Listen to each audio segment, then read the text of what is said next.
Well, hello everybody. Welcome back to G Bear's Off-Grid Ways. The day after the storm. Yeah, the skies cleared up and boy is it cold. Woo-wee is it cold. Anyway, had a few clouds around today. I had to go into town and spend some more money on dog food because I was running real low and dogs were hungry. But we got to do what we got to do, right? I just hope that this other thing with my inheritance gets settled pretty soon because I can't go on with this. I got to pay off all those bills and then I can live on my Social Security. But until then, it's tough going, right? We all have those problems. Anyway, Doggy Daddy found a new place to hang out on top of the trailer. He likes being up high there. I think he might be part cat. I hope he didn't hear me say that. Anyway, I'm out here in the container because the winds are blowing pretty hard.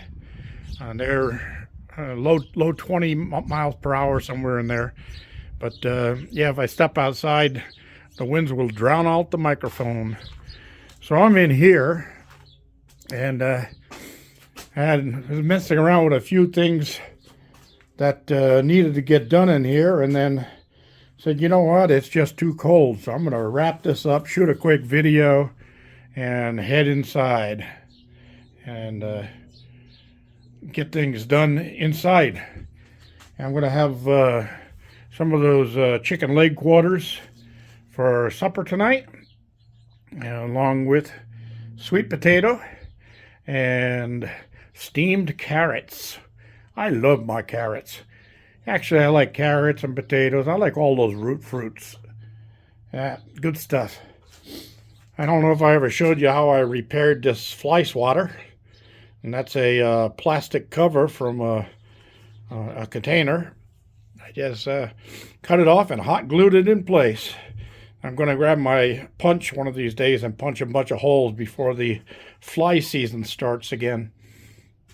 But that one will go out in the Garden of Eden because the one that's out there completely fell apart and gives me another handle. So as soon as I find another piece of plastic, I'll make another fly swatter. And I was going to weigh myself because I've been losing weight here since I can't afford beer or drinking of any kind. So I've been losing weight and I wanted to step on the scale and see how much I lost. Just in case I lose so much that I disappear, I know what to tell people. So anyway, another thing I did was I made a gate for my bandsaw so I can make long straight cuts if I have to. And you can see the weld here. This is aluminum. That's welded aluminum.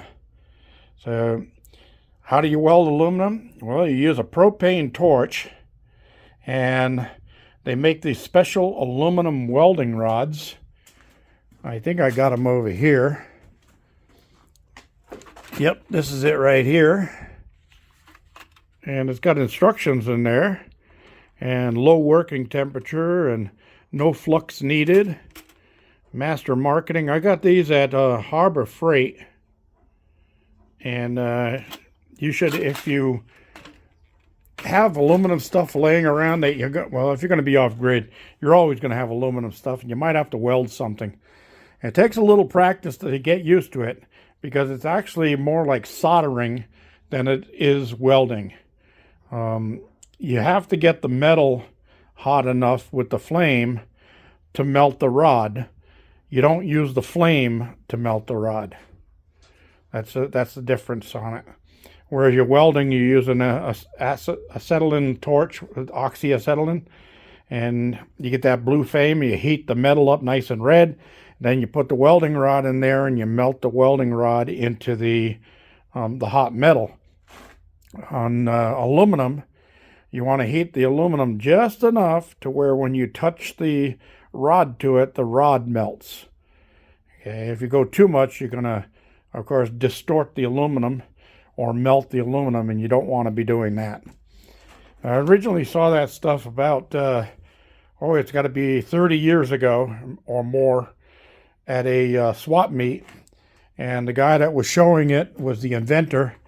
And he took an aluminum beer can and an ice pick, and he punched a hole in the bottom of the beer can. Then he heated it up with his propane torch and put a little dab of that rod on there. And then he gave me the ice pick and he said, try to punch a hole through that. And I could not punch a hole through it without crushing the can. And I thought to myself, that's pretty cool. And then he showed me how he had aluminum manifold from a Toyota that he welded and all that other stuff. And the stuff is supposed to be super strong and hold up to a lot of pressure. So I said, I got to have me some of those. So I bought some off of them. And of course, I was busy with my construction companies. I never got a chance to play with them. And then over the years, of course, they got contaminated and they just wouldn't work after that. So I had to throw those out. And then I saw that Harbor Freight was carrying them. So, hey, I got myself some more. And this time I practiced with them. So now I can weld aluminum if I need to weld aluminum. So anyway, that's my story, and I'm sticking to it. Yes, I am. Well, I got an offer from my cell phone company about getting a new cell phone for free. The latest one, but it's going to have a built-in AI. And I'm not sure if I want to go that route.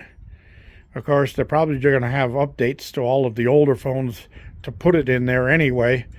But I don't know. I'm thinking about it. I don't want to wait too long and lose the offer, because we're talking about I don't know what they go now, $1,800 or something like that, or they're pretty expensive for those new smartphones.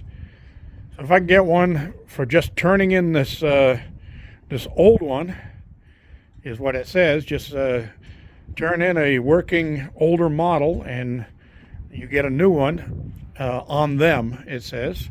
So I'm going to see what that's all about. I'm going to get online with them, give a little chit chat, and make sure it's not a lost leader type thing where they say, oh no, you have to buy this, or you have to change your plan, or you have to do that. Because I got a great plan and I don't want to lose it. So that's it, everybody. Thanks for joining me. This is G Bear signing off.